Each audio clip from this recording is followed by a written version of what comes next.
Let's face it, cards that have you flip a coin are kind of silly, and most of the cards in the history of Magic the Gathering that have the word coin somewhere in the text box are pretty bad because they're just far too random and unreliable. Many of them have devastating effects if you don't get the right result out of the coin flip, so you usually just want to avoid playing coin flip cards. However, in Magic's 31-year history, there have been 10 coin flip cards played at Magic's highest level of competition, and we'll take a look at those cards in today's MTG Top 10.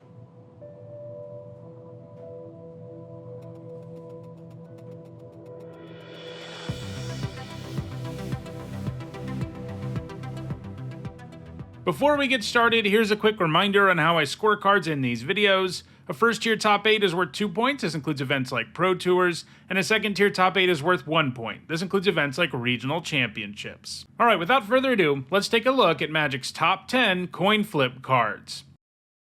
At number 10, it's Edwin Ifrit. For 3 red mana, the Ifrit is a 3/6, and when it blocks, you flip a coin. If you lose the flip, you remove Edwin Ifrit from combat and it can't block this turn, and creatures it was blocking become unblocked.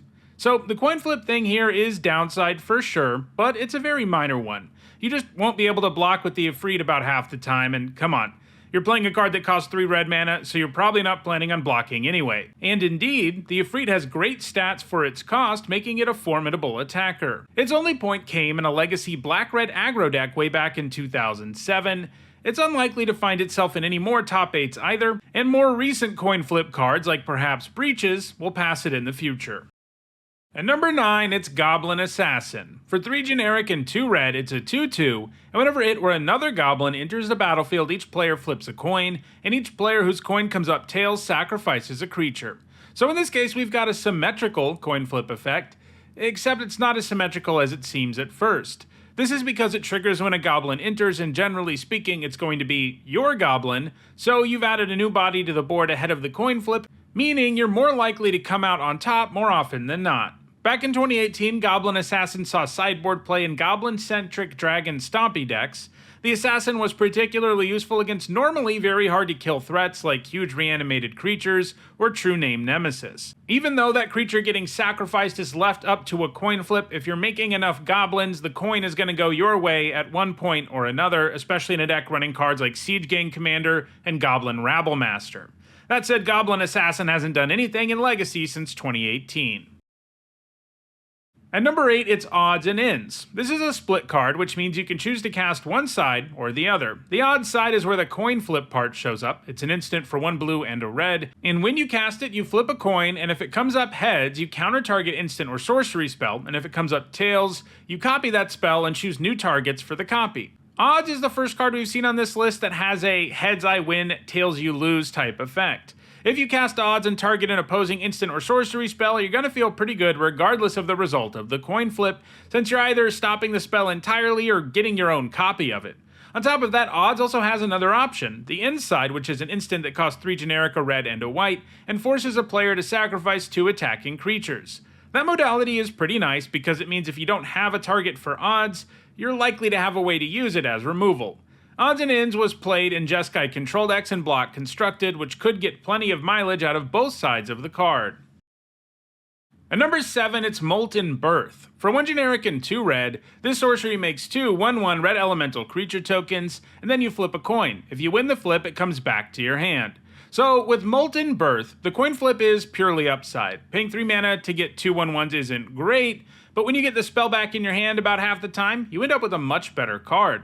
Molten Birth was played in standard red deck wins back in 2014. These decks ran several cards that paid you off for going wide, like Legion Loyalist and Foundry Street Denizen, so even only getting to cast Molten Rebirth once was pretty good, and if you got to do it more than that, you got some serious value.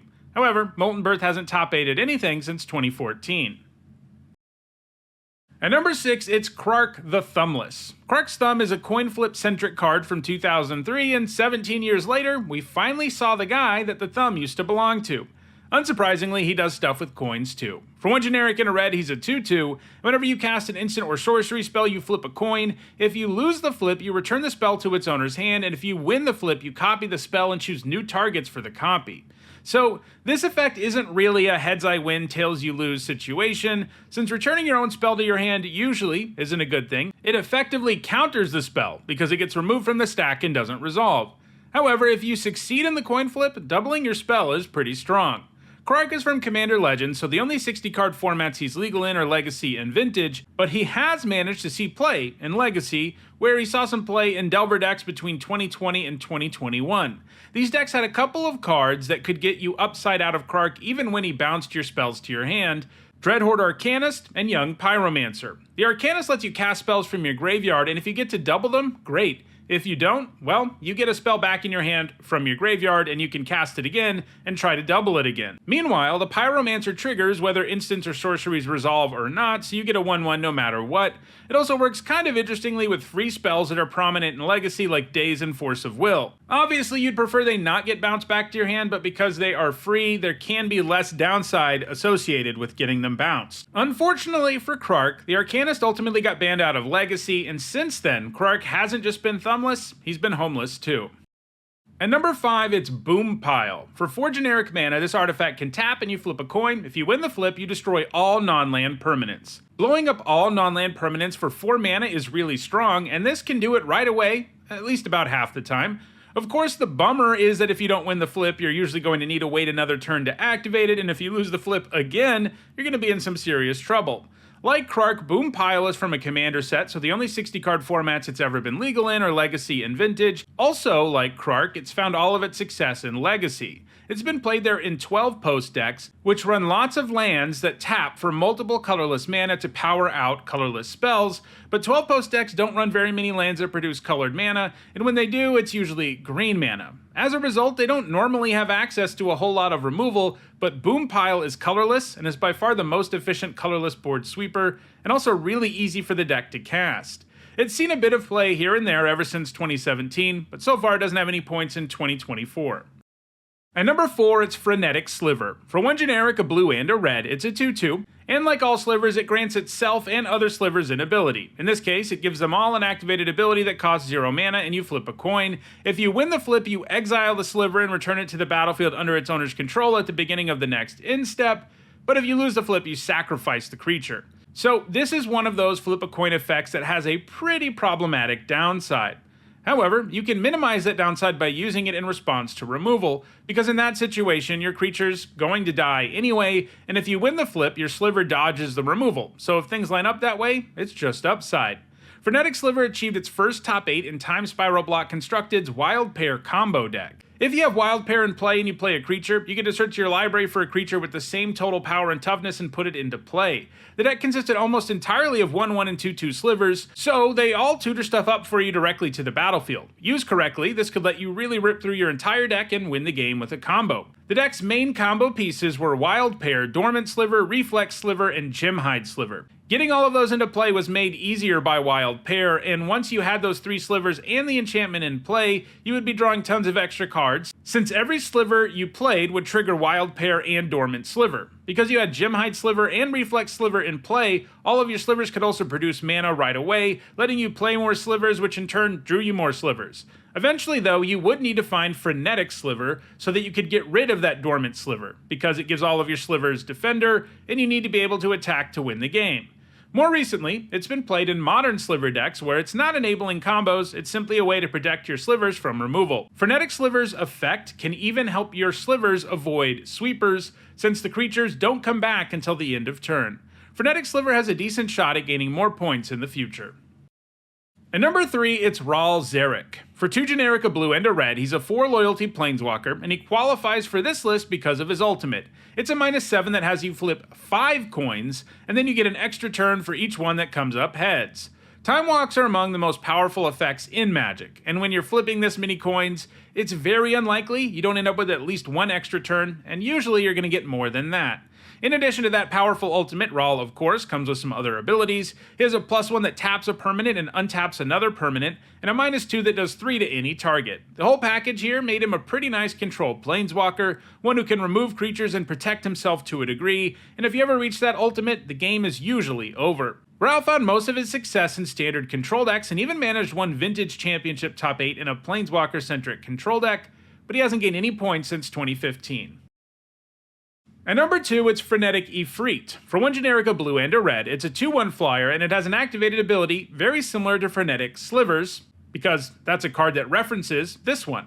The only difference is that the Ifrit phases out instead of leaving the battlefield until end of turn. Phasing means that the card is treated as if it doesn't exist in any way, and it phases in before you untap during your next untap step.